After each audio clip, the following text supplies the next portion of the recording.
Dear Sher প্ৰেমিকজন। তোমাক দেখাৰে দিনৰ পৰা কলিজাত বাজিছিল প্ৰেমৰ ভাইব্ৰেশ্যন। চিনাকি অচিনাকি সুগন্ধি আহি চুমিছিল কোমলীয়া কলিজাৰে কোলত। হাই বুলি চিঞৰাৰ সুযোগ পোৱাৰে পৰা সপোনৰ নৈ বৈছিল সন্ধিয়া। জোনাকে হাঁহিছিল দুপৰীৰ দলিচাত।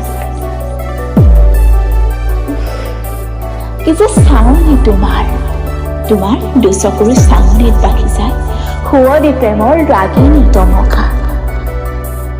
ডিয়াৰ শ্বে কেম্পাছত পোখা মেলে এখনি নৈয়ে বকুলৰ তলত নাচে অনুভৱৰ জেউতি। আৰু বিবেক আবেগৰ মাজত চলে এখনি দয়াময়া যুদ্ধ প্ৰেমৰ।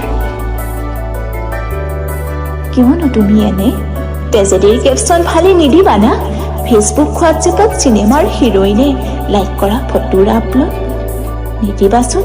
তুমি ছিংগল থকা বতৰা আন বুকুখন চিৰিংকৈ মাৰে যেন বজ্ৰপাত আকাশৰ।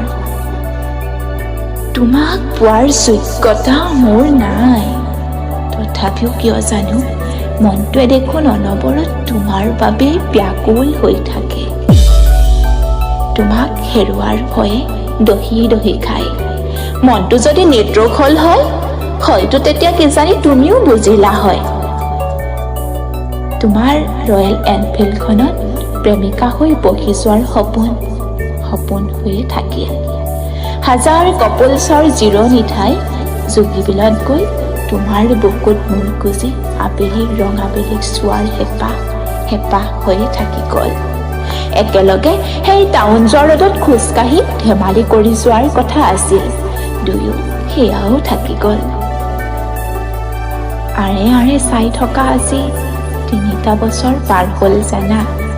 ভয় লাগে তোমাৰ কাষ চাপিবলৈ। আশা ফেচবুকতে কমেণ্টত ৰিপ্লাই কৰিবা, দুয়ো চিনাকি হ'ম। কিন্তু আশা হৈয়ে থাকি গ'ল। ৰাতি নীৰৱতাবোৰে আৱৰি ধৰে, নিসংগতাৰ পলে চকুৱে মুখে সিঁচি আঁতৰি যায়। প্ৰেম বাৰু এনেকুৱাই নেকি? নজনাকৈ ঠাই লয় সি বুকুত, প্ৰাপ্তিৰ আশা নকৰাকৈ সি শিপাই যায় মন গৰ্ভলৈ। তুমি গুচি গ'লা। আছামিজ ডিপাৰ্টমেণ্টৰ সেই আড্ডা আমেজহীন হৈ পৰে। সেই প্ৰেমৰ জুৱলি নৈখনো সিমানতে স্তব্ধ হৈ পৰিল। শেষ হৈ গ'ল তোমাক পোৱাৰ দুৰ্বাৰ হেঁপাহ। কোৱাই নহ'ল জানা তোমাক মনৰ কথা। কওঁনো কিদৰে তোমাৰ হৃদয়ৰ ৰঞ্জুন যে আন কোনোবা। এতিয়া অপেক্ষা কেৱল তোমাক এদিন ক'ৰবাত লগ পোৱাৰ। হিয়া উজাৰি চকু পলক নজপোৱাকৈ চাই লওক তোমাক জীৱনৰ বাবে। আৰু সাক্ষী হৈ ৰ'ব ডিয়াৰ শ্বেৰ সেই বিভাগীয় ভৱন আমাৰ প্ৰেমৰ।